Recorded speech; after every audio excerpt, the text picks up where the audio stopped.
नमस्कार बच्चों, last video में हमने स्टार्ट किया था सॉल्ट और मैं आपको 2 सॉल्ट के बारे में बता चुकी हूँ।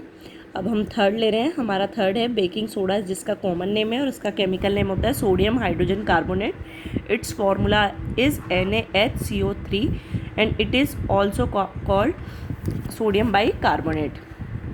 अब देखते हैं इसका प्रोडक्शन कैसे होता है। तो NaCl, NH3, H2O और CO2, जब ये रिएक्शन इनके बीच में होती है तो हमें यहाँ मिलता है NaHCO3 which is known as sodium hydrogen carbonate और बेकिंग सोडा, प्लस साथ में मिलता है हमें NH4Cl।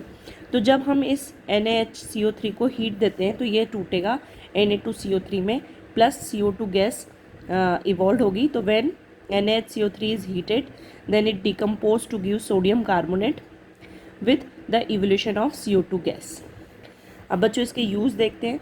तो used as an antacid baking being alkaline it neutralise the excess and present in the stomach and relief in digestion. बेटा मैं आपको पहले भी बता चुकी हूँ कि ये बेस होते हैं, और यदि हमारी बॉडी में, हमारे स्टोमक में बहुत ज़्यादा एसिडिटी हो रही होती है तो वहाँ पर हम एंटासिड्स को यूज़ करते हैं, जिसमें से इस बेकिंग सोडा भी होता है जिसे हम यूज़ करते हैं।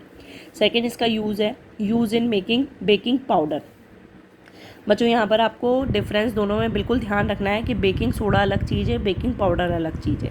बेकिंग पाउडर वो चीज़ होती है जैसे हम केक्स वगैरह में जो काम में लेते हैं। तो जो बेकिंग पाउडर होता है वो क्या होता है, इट इज़ ए मिक्सर। ये एक मिक्सर होता है जिसमें क्या प्रेजेंट होता है बच्चों, बेकिंग सोडा होता है और इसके साथ में some mild edible acid as a tartaric acid, है ना, such as tartaric acid present होता है। तो it is a mixer in which 2 components are present, और जो बेकिंग सोडा है वो एक सिंगल कंपोनेंट है।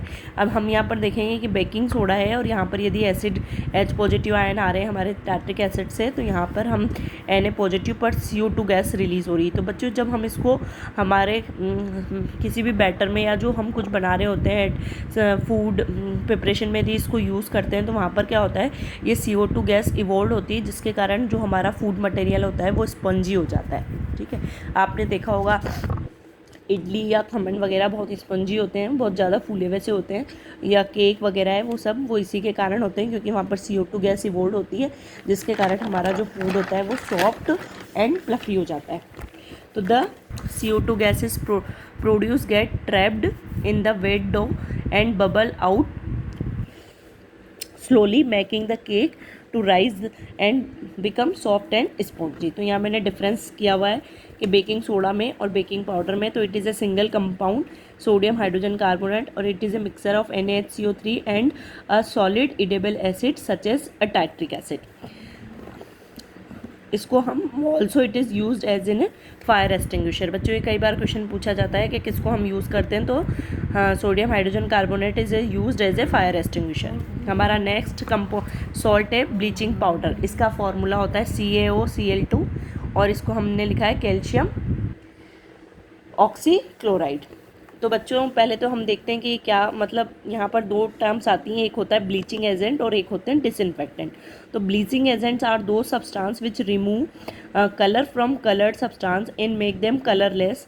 ठीक है, ऐसे सब्सटेंस जो किसी भी कलर, जो हमारे पास कलर जिसमें प्रेजेंट होगा, यदि हम उसमें मिलाएं और वो कलरलेस हो जाए, तो ऐसे जो एजेंट्स होते हैं उनको हम कहते हैं ब्लीचिंग एजेंट्स।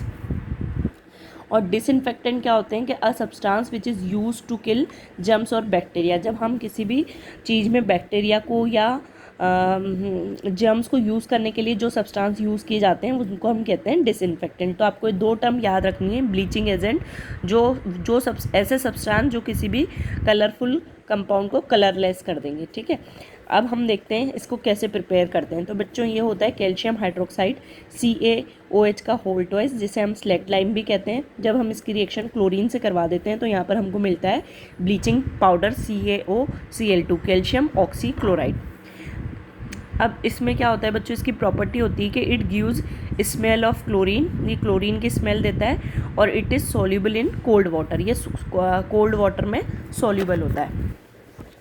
इसका used for bleaching cotton and linen in textile industries. Bleach करने के बच्चों ये काम आता है कपड़ों को, कॉटन और टेक्सटाइल इंडस्ट्रीज़ में, लॉन्ड्री में ये काम आता है।